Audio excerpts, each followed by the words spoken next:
इसी पूर्णिया जिले का वाकया मैं आपको सुना रहा हूं। कौन सी बस्ती है, कौन सा गांव है, नाम नहीं लेंगे, नाम नहीं लेंगे। 1000 बीघा जमीन का मालिक था, 1000 बीघा जमीन का मालिक था, लेकिन एक नंबर का कंजूस। कोई भी मदरसा वाला चंदा मांगने आता, किसी को चंदा ना देता, धक्के मार कर निकाल देता। मस्जिद वाला चंदा मांगने आता, चंदा ना देता, धक्के मार के निकाल देता। कोई फकीर मांगने आता, अल्लाह अकबर कबीरा, भीख ना मिलती, धक्के मार के निकाल देता। इतना बड़ा बखील था, कुर्बान जाओ, कि जब कोई मांगने वाला आता था ना, तो दरवाजे में पहले ही झांक के देखता था कि बुढ़वा बैठा हुआ है कि नहीं। देखता था बुढ़वा बैठा हुआ है, 80 की स्पीड से भागता था। अब देखता था बुढ़वा नहीं है, उसका बेटा है, जाके दरवाजे में सवाल करता था। और कुर्बान जो उसके बेटे लोग सखी थे, बेटे लोग सखी थे बेचारे।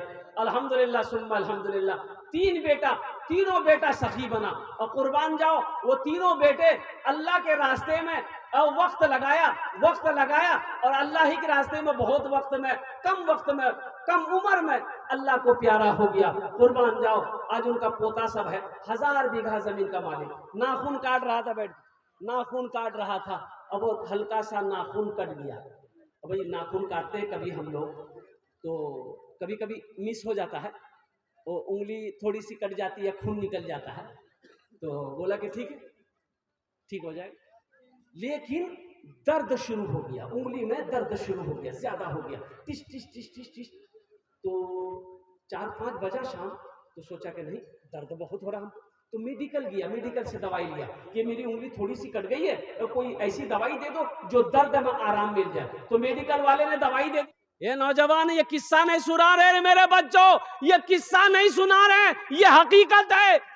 35 से 40 साल पहले का वाकया, हकीकत में सुना रहा।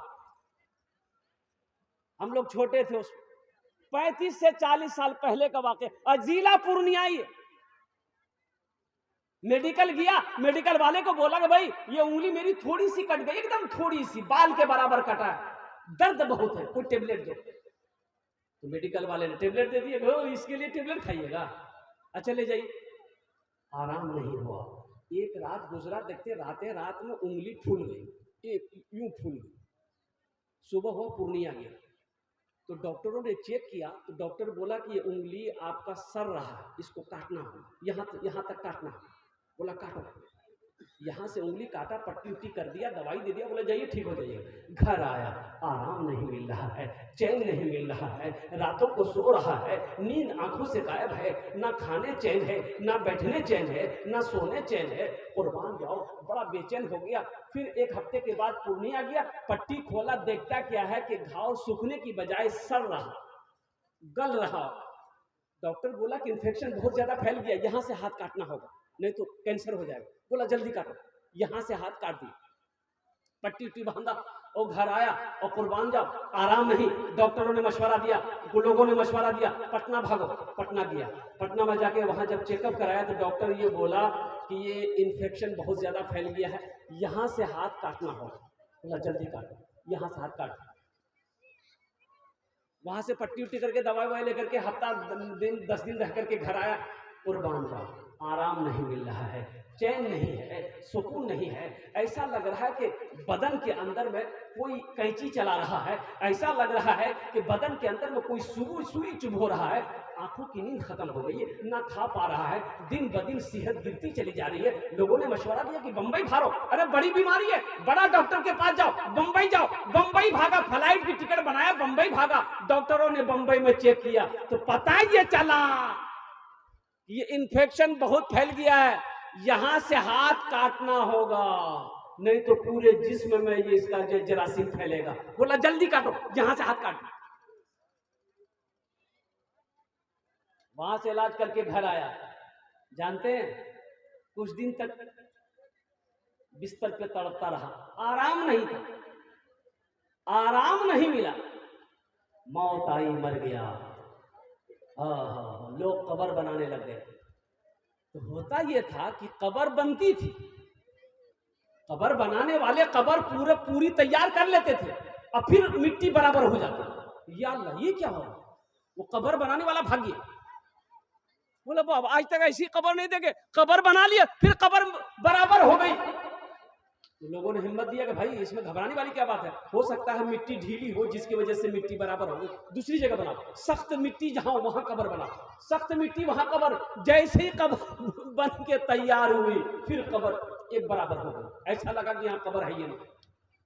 3 जगह कब्र बनाई गई, कब्र तैयार नहीं हुई। एक आलिम से पूछा गया कि शेख ये मसला है। तो उस आलिम ने कहा कि सुनो, ये गड्ढा खोदो, इसको दफन कर दो, पूरे हिंदुस्तान में इसकी कब्र कहीं भी बनाओगे ना कब्र नहीं बनेगी, इसलिए कि जमीन भी नहीं चाहती कि इसका जिस्म मेरे अंदर आए। जगह दिल लगाने की ये दुनिया नहीं है, ये इबरत की जा है तमाशा नहीं है। जगह दिल लगाने की ये दुनिया नहीं है, ये इबरत की जा है तमाशा नहीं है। जगह दिल लगाने की दुनिया नहीं है, ये इबरत की जा है तमाशा नहीं है। खुशी की जगह है दुनिया नहीं है, किसी को सदा इसमें रहना नहीं है। खुशी की जगह है दुनिया नहीं है, किसी को सदा इसमें रहना नहीं है। तो नौजवानों जानते हो, देखने वालों ने देखा तो पता ये चला कि ये गड्ढा खोद के उसको डाल दिया, मिट्टी बराबर कर दिया। देखने वालों ने देखा क्या उसकी कब्र से धुआं निकल रहा है। इसलिए मेरे भाइयों, जिसकी जिंदगी अच्छी होगी उसकी मौत अच्छी होगी, जिसकी जिंदगी बुरी होगी उसकी मौत बुरी होगी। और जिंदगी अच्छी गुजारने के लिए अच्छे अमल चाहिए, अच्छी जिंदगी गुजारने के लिए अच्छा अमल चाहिए। और तमाम अमलों में सबसे बेहतर अमल जो है वो अमल है नमाज।